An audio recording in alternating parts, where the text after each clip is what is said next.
So hello and good evening and welcome. My name is Chris Sains. I'm Director of the Queensland Art Gallery and Gallery of Modern Art, and it's really a great pleasure to welcome you to this Perspectives Asia seminar titled CIS Pacific Art 1980 to 2023. Welcome to GOMA and welcome to this seminar. We come together this evening on the banks of the Maiwar, on the unceded lands and waterways of the traditional owners of this place, the Turrbal, Yagara and Yugara peoples, long known to them as Meanjin. I recognise them as I do all First Nations elders, past and present. I acknowledge the unceasing connections to country and culture of all Aboriginal and Torres Strait Islander people, living connections which inform and shape their vital roles within our shared creative community. I extend that acknowledgement to all First Nations Pacific people who are also with us tonight. To you, our Pacific sisters, primarily, and some brothers, I say thank you for joining us for this kōrero to celebrate the opening of CIS. Tēnā koutou I runga, I te karanga o te rā, e te whare toi o whenua kwini, tēnā koe. E hoa mā, e rangatira mā, tēnā koutou, tēnā koutou, tēnā koutou katoa. Welcome to you all. Can I begin by acknowledging Christoph Netapil Wang. Christoph is the very newly minted director of the Griffith Asia Institute. Christoph, it's great to have you join us tonight. Tess Newton-Kane, Pacific Hub lead at the Griffith Asia Institute, who I think closes proceedings for us tonight. Our special guest panellists, who I'll introduce in a moment. Ladies and gentlemen, tonight's entry in the long-running Perspectives Asia series is a special tie-in with the QAGOMA exhibition CIS, Pacific Art 1980 to 2023, which opened to the public here at GOMA on Saturday. And for the slip of a price of $54.95, the retail team, who we all love, are waiting back in the hope that you might buy one. It's a wonderful catalogue and a really wonderful tribute to its curator and principal writer, Ruth McDougall. It's a beautiful book. Well done, Ruth. Drawn from the QAGOMA collection, CIS investigates 3 decades of art making from a sisterhood of artists drawn from across Oceania. This globally renowned part of our holdings is of course made possible by the commissioning and collection building focus of the Asia-Pacific Triennial of Contemporary Art across its more than 30 years. For early APTs, we relied on external curators and writers for regional expertise, but the intervening years have seen in-house curatorial knowledge of the Pacific become an undisputed institutional strength. We've presented the work of artists and collectives from both well-travelled and remote parts of the Pacific, following and supporting careers in ways that have often led to wider international recognition. At a time when art museums around the world are dedicated to readdressing their underrepresentation of women artists, as they must, CIS speaks to the decades-long partnerships QAGOMA has developed with female artists. Among them, senior artists from Aotearoa, such as Robin White and Lisa Rehana. White featured in the first APT and Lisa in the second, and both artists have been included in many other exhibitions since. We've also continued to acquire their works, including those presented in CIS, some of which White has made in collaboration with women from Kiribati and Fiji. Convening tonight's discussion is the exhibition's curator, Ruth McDougall, QAGOMA's highly respected curator of Pacific art.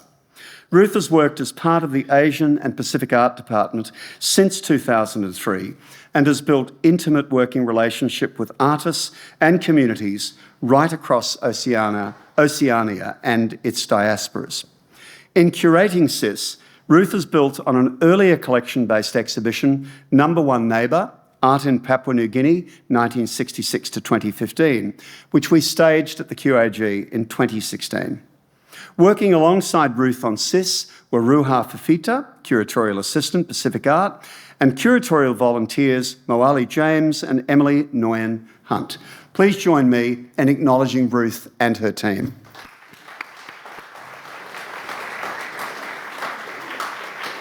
We have several exhibiting artists with us tonight, and before I introduce those on our panel, I also want to acknowledge Toloi Havini, whose pirouetting 40-metre shell money spiral beckons visitors into the exhibition. So welcome also to Toloi, who I have not seen tonight. Toloi. Welcome Toloi.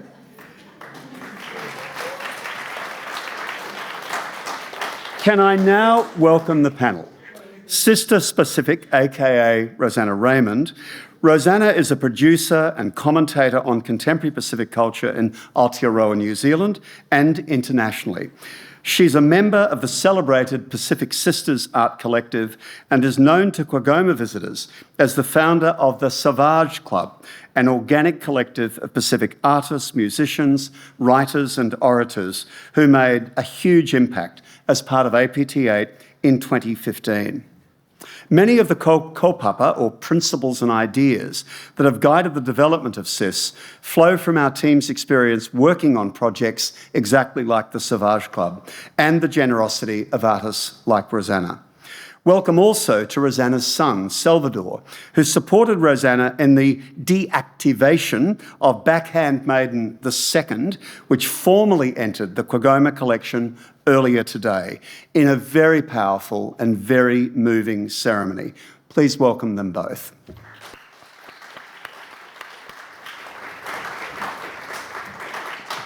Jasmine Togo-Brisby is a proud fourth-generation Australian South Sea Islander. The history of blackbirding Pacific Islanders to labour in Queensland, or blackbirders to labour in Queensland, is a very personal one for Jasmine. Two of her great-great-grandparents were taken from their home islands in Vanuatu and transported to Australia under slave labour policies employed by the Australian government. Jasmine's incredible energy is focused through a research-driven practice that investigates the complex relationships of power, cultural identity and politics of the Pacific slave trade. Her major sculptural work, Bittersweet, will be a true showstopper in the second rotation of works in SIS from March next year. Jasmine is joined by her sister Simone, also in the audience tonight. I hope. Simone, there's Simone. Please welcome them and welcome Jasmine to the panel. Last but so not least is Salote Tawale. Salote brings immense personal courage and clear dedication to a largely performance and video-based practice, but will be remembered by many here for the stunning APT10 artwork, No Location, a traditional Fijian watercraft which had pride of place in the Long Gallery here at GOMA. Based on a banana-carrying bamboo raft Salote first saw in the Suva Museum as a young child, the work exemplifies how she reforms and performs an experience of translocated indigeneity through installation. No Location had a deep sensitivity to historical raft-making techniques and materials, only matched by Salote's sense of absurdity and humour as she metaphorically plied the waters between her Sydney and Suva homelands.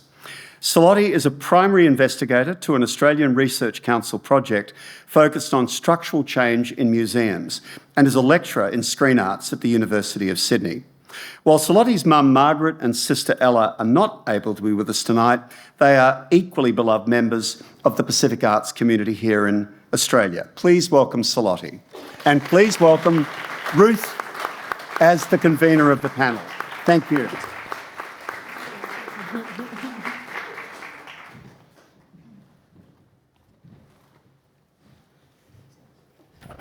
Hello everybody, thank you for coming. I just want to add that the ladies beside me and Tal there in the audience, you have been my greatest teachers and continue to be. And it's just such a privilege to actually be on stage with you tonight, so thank you. SIS brings together the works of 60 legends. We did want to call the exhibition Legends, but we decided on SIS instead, and they are all legends. it was an exhibition that we wanted to do really to celebrate our collection and also these women, or these sisters. My first question is for Rosanna. What is the image that forms for you when someone says Pacific woman or Pacific sister? Big hair, big laugh, big belly, generosity, ferocity, tenacity, I think comes to my mind. You're describing all my aunties, I'll just put that up there.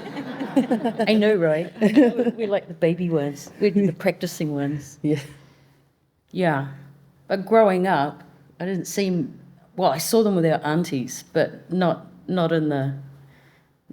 sort of on the screen. So, but I think, yeah, I just see big smiles and warmth and sunshine. That's what I see when I think of wahine moana. Beautiful, beautiful. Jasmine, your work reflects on the inheritance through 4 generations of your great-granny's experience of Pacific womanhood. Can you talk a little bit about what that looks like in the ways that you seek to disrupt that? To disrupt it, it would be the taking up space, for sure, is probably the first thing that comes to mind. Being more vocal, having that space to own, and I don't know, that's it's difficult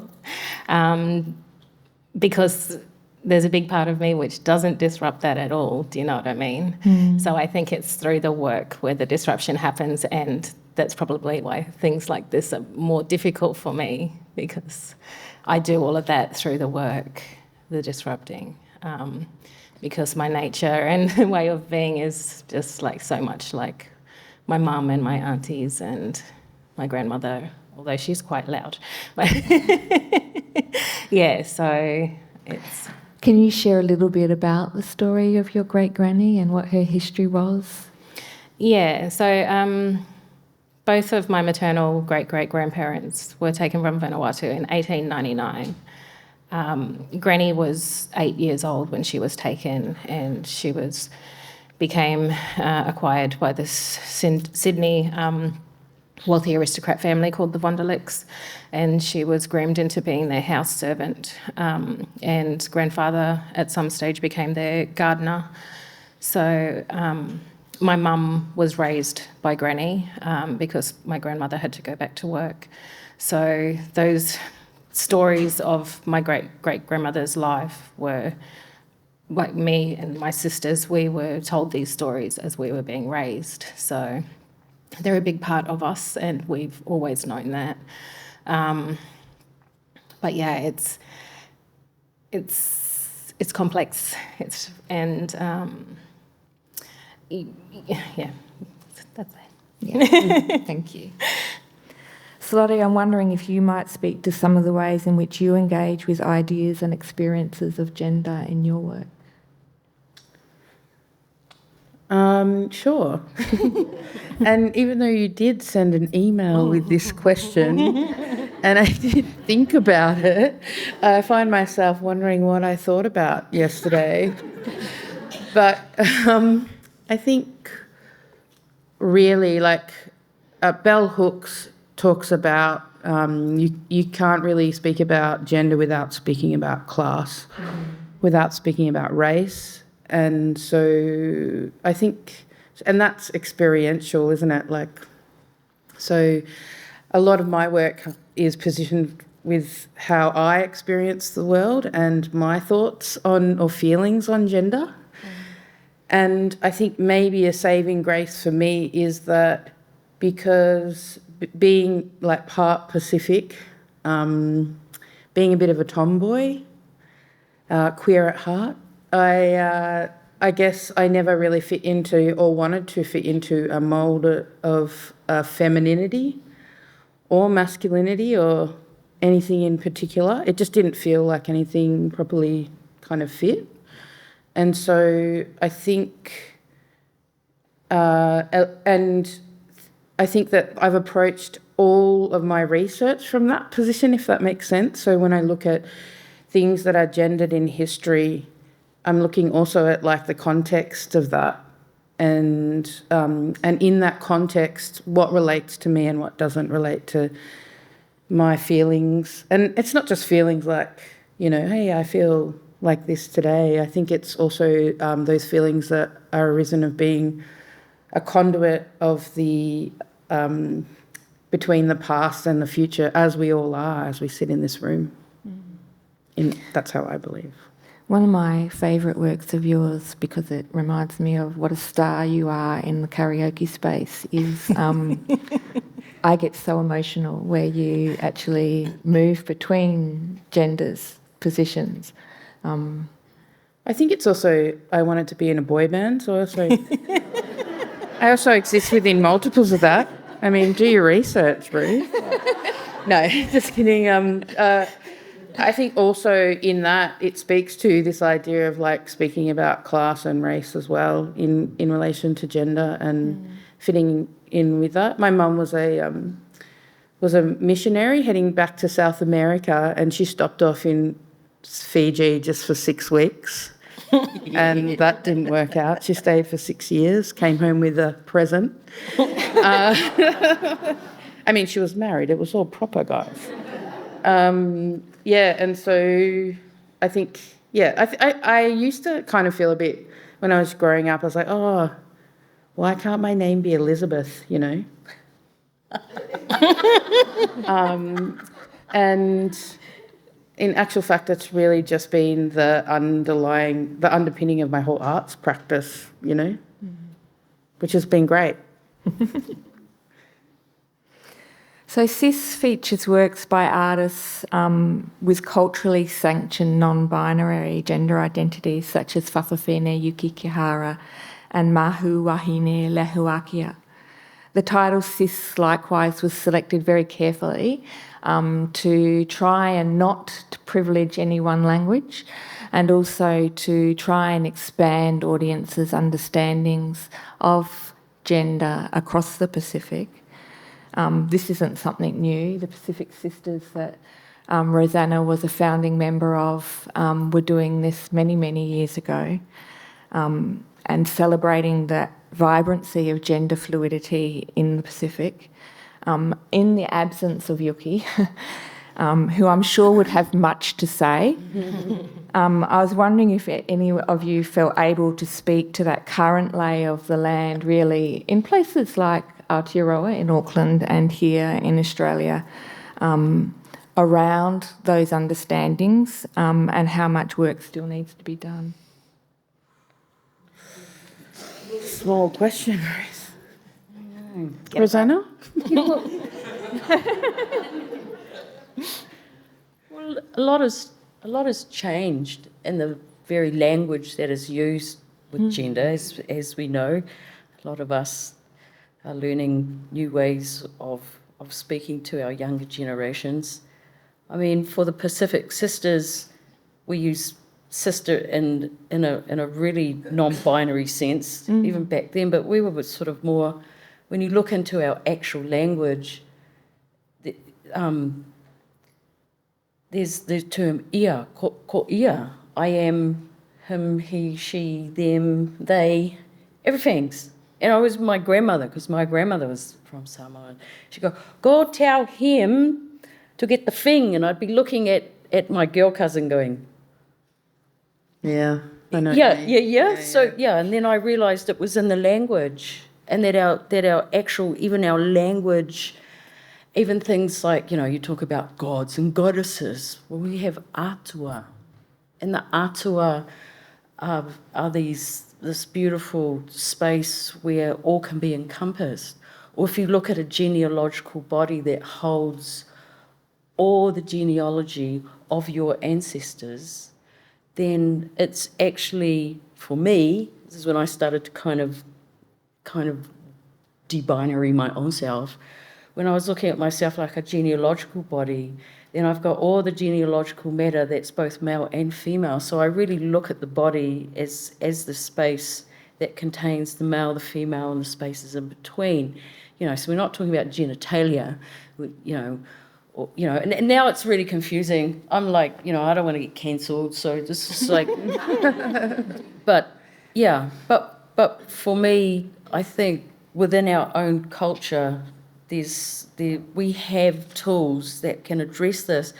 Yuki even says that the term whawhawhine is a colonised term, because that term wasn't around before, because it was just there. They didn't need a term that separated them out. It was only when a different worldview came in and they were like, oh, the fuck's that?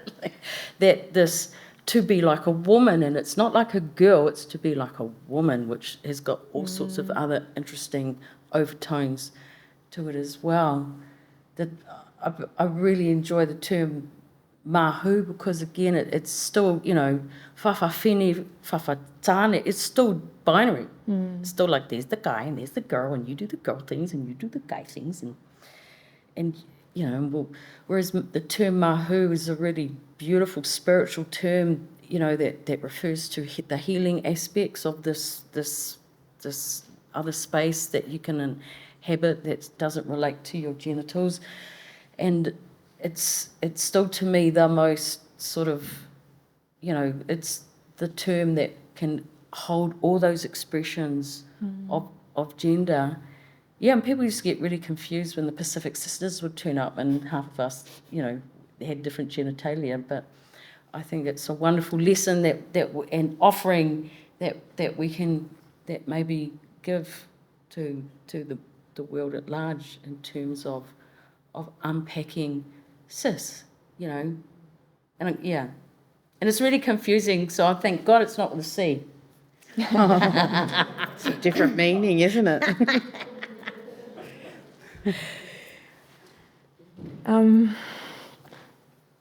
So the first rotation of cis, which unfortunately none of these ladies' work is in, Has your imagination. Yeah, has a large there is one work by Salote upstairs. Has a large representation of works from places like Hawaii, where the mahu that Rosanna was just speaking about, that term comes from, and the autonomous region of Bougainville, the Marshall Islands.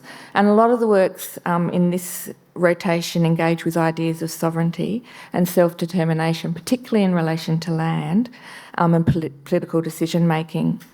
All of your works, along with Yuki's, are in the second rotation, where there's a slightly more focused exploration on body sovereignty.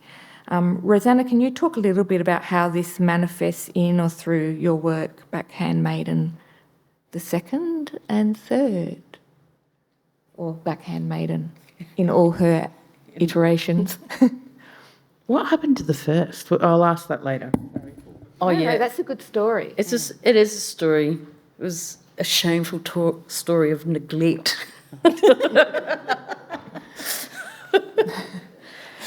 Well, actually, I remember, I've sort of grown up in terms of inhabiting different spaces, and then, of course, our mate, the Dusky Maiden, she's sort of well known to you. I mean, and that's sort of the form that we've been given of what, this ideal, beauty of the Pacific can look like. And, of course, I never kind of sat into that either. Back Handmaiden, actually, she has siblings, because I remember thinking of...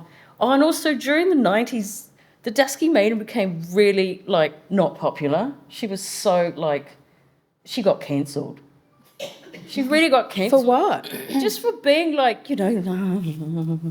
I was like, that's such a shame. I really, I quite like good old-fashioned Dusky Maiden, actually. It just so happens though that we're in all these different sort of variations now, right? You're not sort of selling you a holiday to some hotel somewhere with, sex. Are you saying we're all a Dusky Maiden now? We are all Dusky Maidens, baby. Embrace. So, I just thought she needed to be diversified. so in my imagination, I came up with the poem that I shared with you all today, which I will bring to life next year. But I remember all those, what I was talking about before in terms of all these shapes of what do you know, if you want to call it femininity or kind of sort of gendered roles. But yeah, I was looking at all these woman figures and going, what would they look like in all these different shapes and forms, and what do they look like in my imagination? Backhand was actually inspired from Opuria, and now she was written about by Captain Cook and Banks because they could not believe that when they were in Tahiti, and they got to Tahiti and there was this woman, and she was a high chieftainess, and they called her a queen because we're all queens, aren't we, darling? Mm-hmm. But they kept talking about her power and her dignity, and I remember going, and then they had this one beautiful description, I would think, of like the throngs of thousands of natives that had come together to look at these extraordinary forms that they'd never seen. And with the sweep of her hand, Puria parted the people. And I remember going, now that's mana. That is mana. That you don't even have to say anything. You just like move. And I was like, wow, that's power. And that was normal, natural to have a woman of that status and that power. And to these, Englishmen, to Cook and Banks, they couldn't get over it. Mm-hmm. Because unfortunately, in the discovery of our people, they happened to come at the height of, the patriarchy, and women weren't meant to have that power, so they weren't used to it. And I find that, so even though backhand's very, on the front is very acculturated, she's from the back, she's more inclined to, make you, I'll be a lady, yeah. Basically, she's like, kiss my tattooed ass. And that's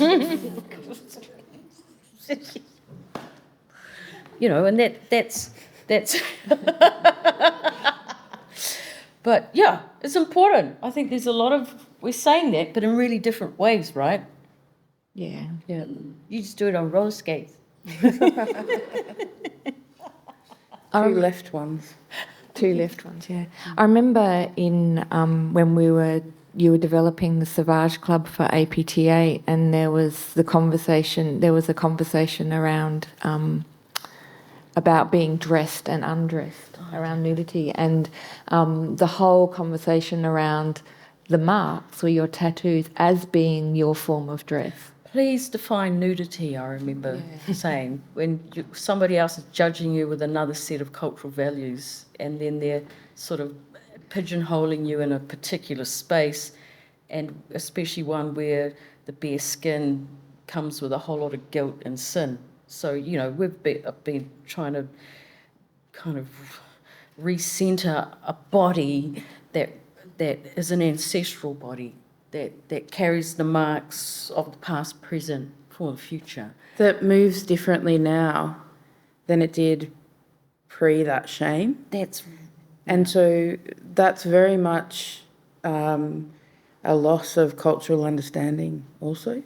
Mm. Yeah, within our own community too. So it's a re-education of cultural values, and ones that our grandmothers have worn and carried deeply embedded in their highly covered bodies. Yeah, and it's hard because we're having to stand in their shame and try and bring the mana back. Mm. I mean, that's what I really see in your work. It's from those stories. And they're hard stories, aren't they? They're hard. Yeah. I mean, yeah, Granny was very groomed into that, like she had the Western etiquette. Like Mum would tell stories about the books on her head, like the deportment classes, and had to brush her hair like it's like 100 times or something with like a horse hair brush thing. It's like all those sorts of things. And It would have been so dry. yeah, no, I can't imagine how that. No coconut oil. No, 4 generations later, I still can't do that. So I don't. And just the pain of that simple act. Yeah. And that having to be, together and presentable, because that's a reflection of the slave owners, like that what she looks like physically and sounds like is a reflection of them. So she had to be this other thing. So, yeah, totally. It's interesting because I think hair comes up for a lot of contemporary artists and historically like artists, and that connection of shame and that connection of like changing hairstyles, hair straightening. Not that I've ever done it, I've thought about it. I think I'd look really emo. But just sort of that kind of I mean, I feel good we're in a time now that there's more big hair than before. Nobody's like taming their mane. I thought that was going to catch on.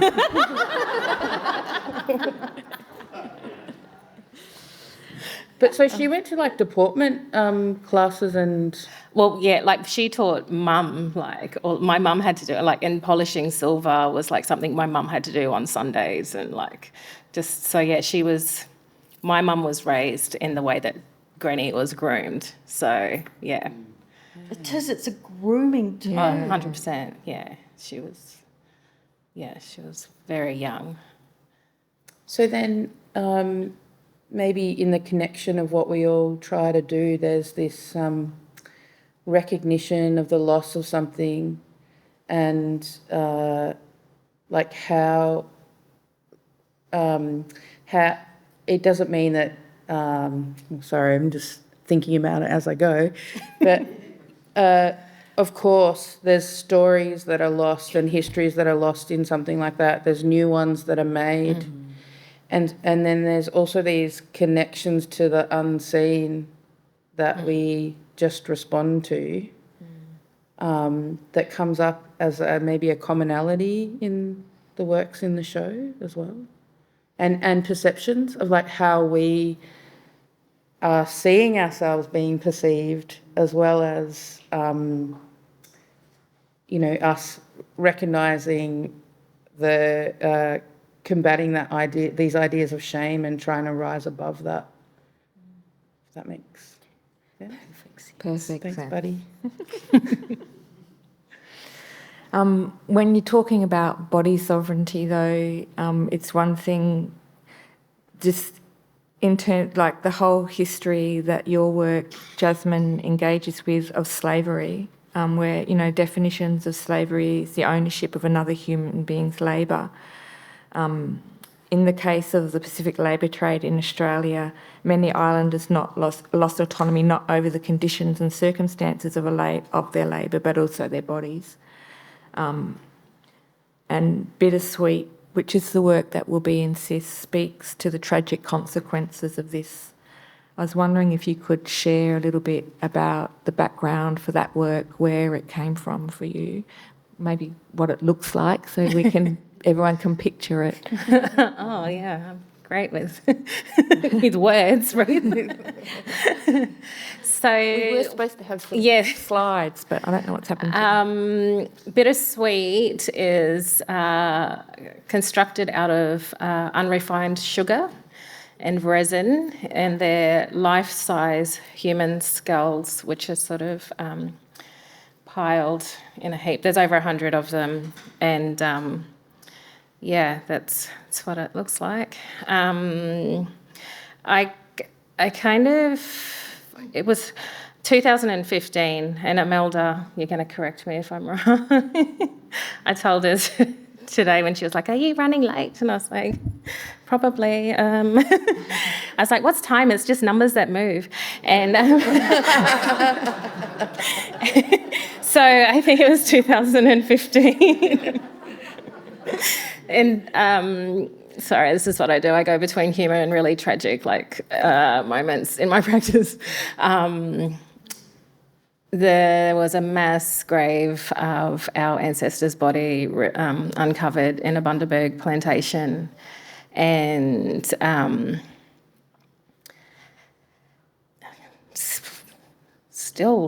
is still really traumatic. And it was a really difficult year because that was also the year that my daughter was 8 years old. So I was able to know what it was like to have a mother of an 8-year-old little girl, and then for her to be abducted and go missing and never be seen again, and know what that little girl, exactly what she would be. And then this happened with our people, and I was just so emotional.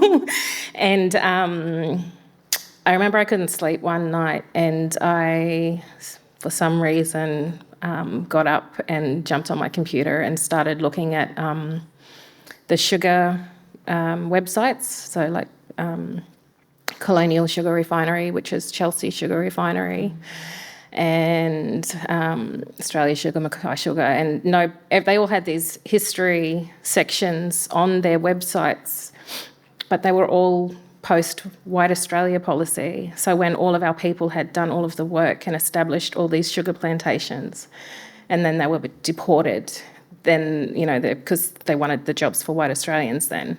And so all of the imagery on the history part of those sites was white Australia. And I was just so angry. And with our ancestors literally in their friggin' plantations still, and that they're still going to deny our existence is outrageous. And the next day I jumped up and went to the supermarket and grabbed every single different type of sugar which you could buy on the shelf, and all the different resins, and I started becoming a bit of a crazy scientist. Do you remember that, Simone? And that's kind of the background of it. And it was really about making an alternative site, I guess, for us as a people, for, taking us out of the plantations in a, abstract way, but in a way that creates these spaces for us who struggle with belonging and acknowledgement and existence in this country, and creating that space, utilising the gallery as this sort of space for South Sea belonging, and, whatever we need to do in that space for that time is what we do. And that was, I remember that time was just after the 150 years recognition of the Australian South Sea Islander community, which, is probably, was kind of one of the first, wasn't it, where those histories began to be told in our cultural institutions. So your practice has been kind of on that kind of vanguard of getting that story out. And we hope that we see many more. There will be. Salote, I'm going to deviate from the script because it's you. I want to, and because of just this conversation, I want to ask you to talk a little bit about the work that you did for PICA, actually, in 2020 or 2021. I Don't See Colour. And wondering if you could tell us a little bit about what inspired that work and, where that came from. I was at a party. We're all good research. Yeah, where all good research begins. And I was in the backyard with my mates. I was in London. I actually just started my residency, Australia Council London residency, which is awesome. It's like 6 months in London, you get an apartment, get some cash, and so you just like work. And actually, to be honest, I came back with probably 3 years' work in tests, so I can't even quantify, even though I said 3 years, it was probably more, like how useful it was. So I'm at this party. Let me get back to I'm at the party and I'm sitting in the backyard with my friends, and there's a guy next to me and he's got no friends. And so I was just like, oh, hey, how you going? And we just start chatting, and he's French. I want to do the French accent, but I'm really bad at it, the French-English accent. But he's a first-year philosophy student from Paris, and he's actually just come for the party. That's what it's like there. Everything's so close, you know. And I asked him what he does. That's how I know he's a philosophy student. And I was like, oh, philosophy. I remember like the philosophers that came up when I was in university, and it didn't really follow my trajectory. I wasn't that interested. And he was like, oh, what do you mean? That's as far as I'm going with that. And I was like, oh, I think maybe because, I'm not saying they're wrong or anything, but a bunch of them were Nazis, but also, I'm sorry about that, but also, you know, it's probably not as relevant to the way I operate in the world. So that's what I was just trying to say. And then he sort of was like, do you hate white men? And I was like, oh no, this is my friend Will. And he was just listening from the side. He was like, hey, yeah. And then, so it was just sort of already from the out-go a bit of a confronting conversation, because I wasn't expecting that too. I didn't go into this conversation to have a discussion about this. And I was like, oh no, I just think that not everybody has the same experience of the world. And so really although there was some usefulness in these philosophies, that maybe as an artist practitioner as well, I really was just looking for something that was more like, as a reference point related to myself. And so then he kind of got up, and I don't know if I'm romanticising this experience, but I think he flicked his hair back. Was it in slow motion? Yeah, it's in slow motion for me now. And I think he just really wanted to call me a racist, but he didn't know, like, what would happen if that... And I was like, look, I don't think you understand what I'm trying to say to you, and maybe you should go inside. Well, I said go inside. I was a bit more auntie than I was friendly. And so then actually what happened is I thought about that conversation for about 6 months.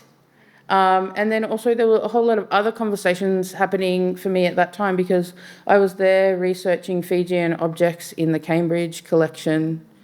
I was meeting a lot of Black British artists and looking at art, like some pretty amazing artworks.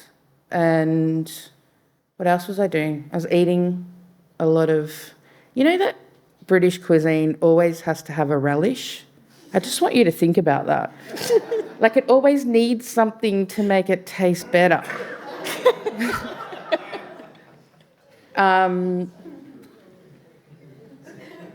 But anyhow, and also there's I think there's this more of a discussion about climate change in climates where, you know, you go from a snowy winter to a hot summer. So all of these things are swirling around in my head while I'm making this making little test painting. And I thought I was going to make videos.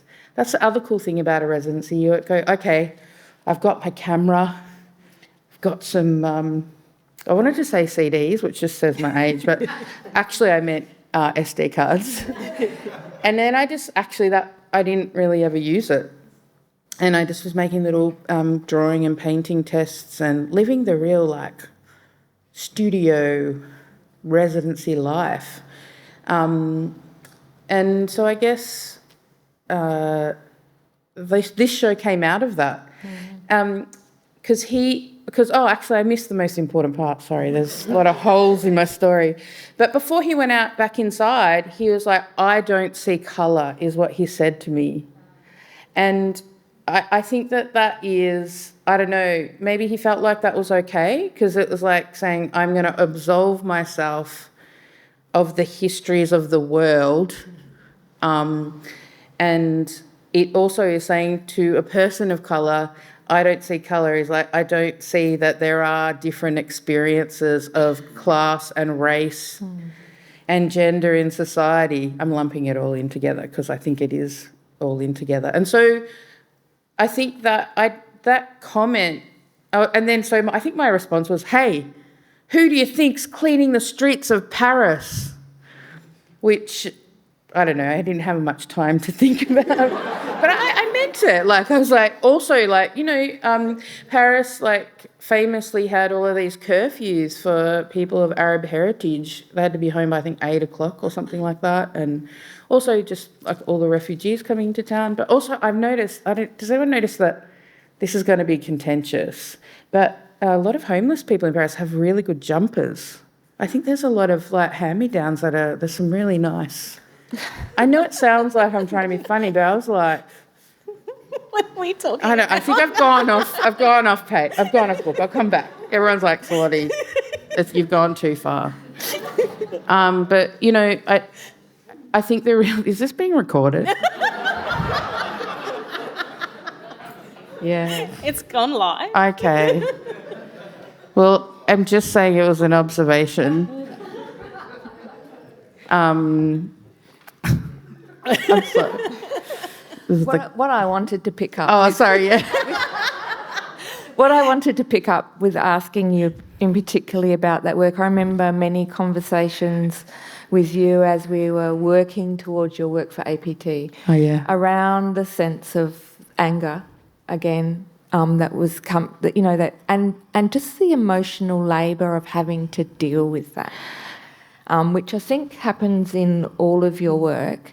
And I wanted to pick up on is, you know, that you take on, and that doesn't get, like, it's not seen in the work. And I guess that's one of the things in SIS that I do want to bring to the fore is just the work, the enormous emotional labour. It can wear you down. Yeah. I think that there was a lot of humour in my early video works that maybe I've just gotten a bit more crotchety and it doesn't appear in the same way. Like, it was used as a tool of disarmament, but also like as a way of not wanting to explain where I'm coming from, and hopefully that happens in a, like, humorous disarmament. Yeah. It is something that I do want us to think a little bit about as, you know, that emotional labour as the next questions. There's one of the essays that we've reprinted, been very lucky to reprint in the SIS catalogue, is an essay by the late Teresia Tiawa, who, like Huanali K. Trask, whose voice you will hear up in the exhibition at the moment, is one of the great thinkers of the Pacific and our time. And Teresia ponders the lack of visibility in contemporary art galleries of the art of women living on island or in the not in diaspora context. And while she seeks greater representation and value for these artists, as you will see in SIS, through their work being included in exhibitions, she questions what is lost along the way, drawing attention to the concurrent process of individualisation and commodification of work and culture that is part of the contemporary art space. Teresia highlights the roles that women's art plays on island in creating and maintaining important relational ties, as well as collective values and beliefs. And I think that doesn't just happen on island. I think it happens in diaspora artists' practices as well. But what her question to her fellow Pacific Islanders is to think of the greater purpose for artists, suggesting that the work of these invisible women holds clues to what that higher purpose may be.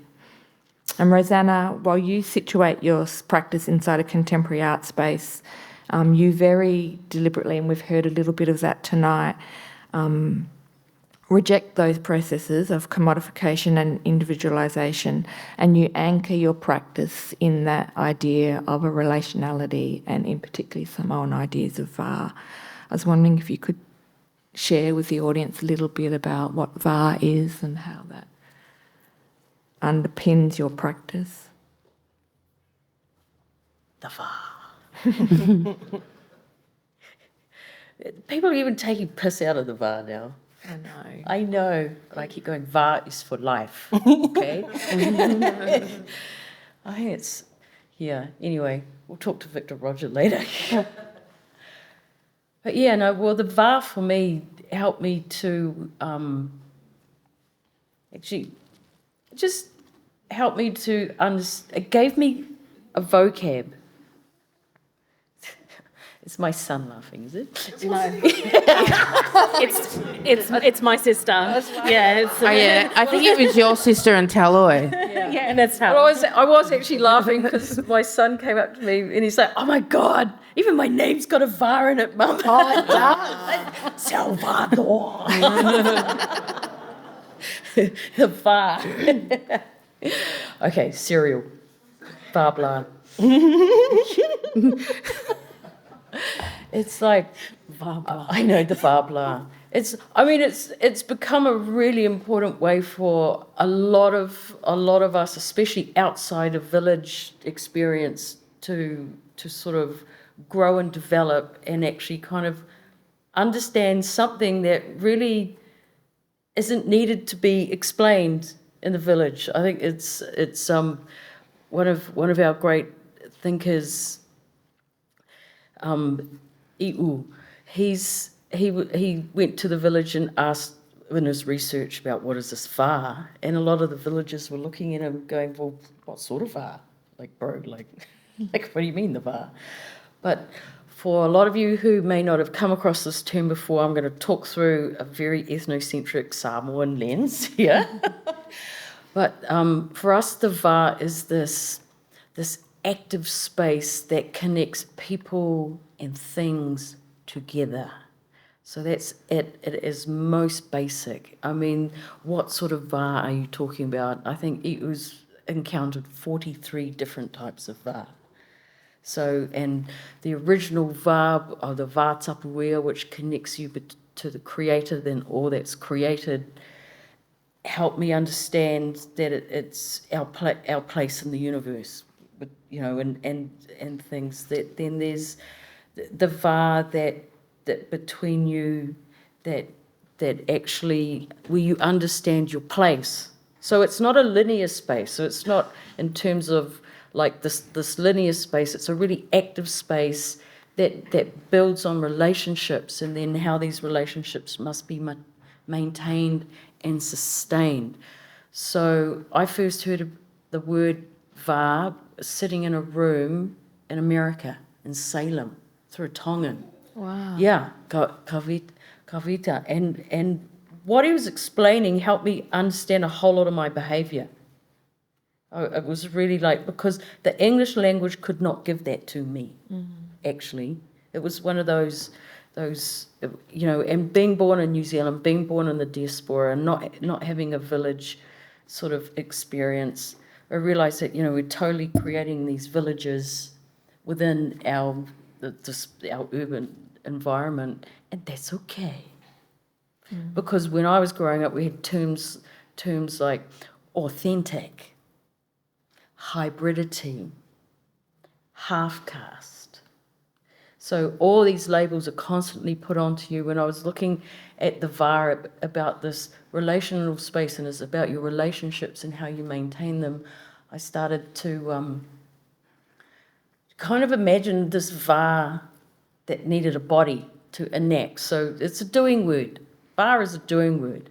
And there's a lot of energy that is needed between making these relationships really meaningful. Yeah. And I didn't find that a lot within the Western art world. You know, who's hot, who's not.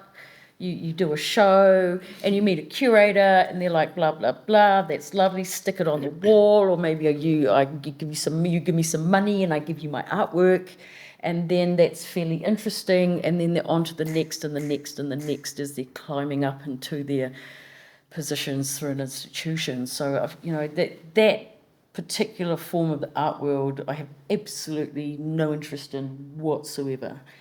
But it's sort of, in terms of building up commodity and paying my rent, there's definitely relationships that I need to establish. Finally, after years of sort of working, I realised that, yeah, it's that individuality thing. They kind of try and slammed it, you know, into you at school, but a lot of us we just keep grouping together. And that was basically the Pacific Sisters. So we're one of New Zealand's longest running collectives. We've been going for over 30 years. And we're a collective that sort of always go, if you take the art away, what have you got? And like with the Pacific Sisters, it's aroha, it's love. And I'm not talking romantic love, like flowers and everything. I'm talking, you know, the love that sustains and maintains you as a human. And that, yeah, so I went to England and I was all of a sudden by myself, and I literally didn't know how to work. It was like, really like, you know, I was used to the comfort of the group. And you know, and working like the woman in the village with shared knowledge, handing down ways of working, telling stories. So yeah, I realised it's something I really value. That's got a var in it. And then later on, the best var of all, of course, is the var and the sauvage. And for me, it's sort of like, you know, I'm a lot like Salote here, where my sense of absurdity is well practiced. But also, I remember looking at this savage and looking at it, I was like, oh my God, it's got a var in it.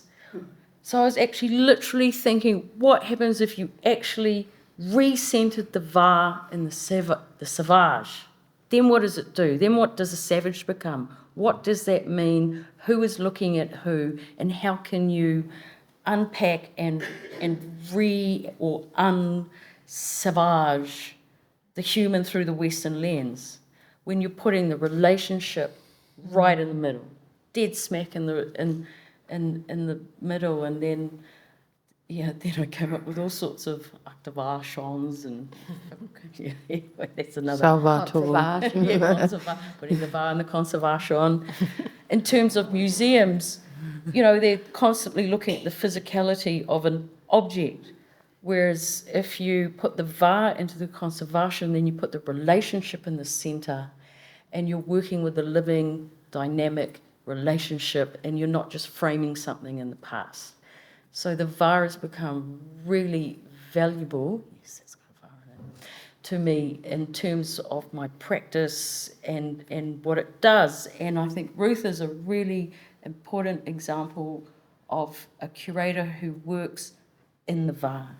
She's working with building relationships, weaving these beautiful relationships and constantly bringing us together because they demand maintenance. Yeah. You get me, Ruth. Yeah. So it's a really, yeah. And usually those things weren't seen as particularly valuable inside institutions. Mm-hmm. So it's only when curators or whoever's in charge of these institutions, thanks, Chris, that you take Indigenous ways of knowing and being and you place them in the centre rather than sort of tiptoeing around the outside, because you're not just putting art on the walls, you're constantly bringing people, communities, women, families together, and that comes with great responsibility. You know, and that's what we call te ulewa, the right way, proper way to sustain and maintain, to beautify, this var. So it's and right here in Goma, it's one of the first times that I was able to sort of create a physical space for the savage to appear. So it's like, and it's really, it's been a wonderful ride. I just hang on now. I remember asking you, how do you become a member of the Savage Club? Oh, and I was like, As you I was like, as you were screen printing my T-shirt, and you went, there you go. and I was like, babe, you're so close, because if you have to ask. Yeah, I know. I felt it. She was so I felt the close. relationship of it. So much learning. But I do think over time things become about, you start to understand this relationship of things and of people and between things and of people, and that energy, as it is brought together in the present, is so important to making. Is that? Yeah, well, and also look at museums. Museums are full of those things, but what brings us together? I mean, to me, the artworks, or these beautiful artworks, whether they're kind of, they constantly bring us together. And that to me is why I still haven't kind of burned down a whole lot of museums. I think it's also how we've found each other, because when you're talking about that being alone, and I first started making stuff on my own, and it was through exhibition and working. Did you go to art school? I did go to art school. Did you go to art school? I did. So I didn't go to art school. I'm sure that's been kind of an element, because I haven't sort of been educated in a particular way in artery. I know you start breaking the rule. Yeah. That's how you start out. Yeah, you gotta understand it. But I think that, but it was through, I mean, isn't this the thing about collections? And it's like through finding these things that were collected that are not in their known spaces, but without the collections we wouldn't have found them, and then also maybe found each other. It's I don't know, it's a bit complicated. It's complicated. We're nearly done? Yeah. Okay. Were there any... Do we have time for questions from the... No? Okay. Okay. Well, thank you everyone for listening. Can we please give our panellists a big round of applause?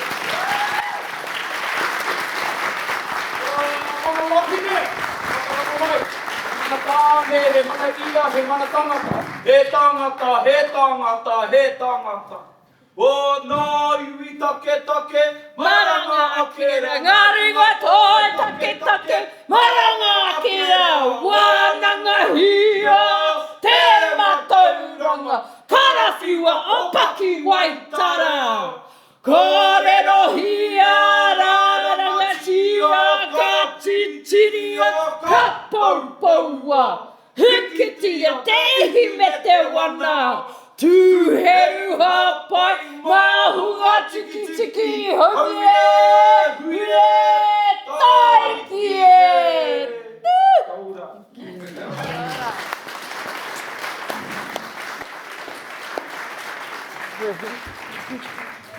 You guys be learning. Friends and colleagues, it gives me great pleasure to offer a vote of thanks this evening. I feel I've been preempted, but I won't be able to match that. First, I'd like to thank all who worked so hard to make this event happen and make it such a success. Our gratitude goes to the teams here at GOMA and at Griffith Asia Institute. And I'd like to make a special mention of our student volunteers. It's always fabulous to have you join us for these occasions.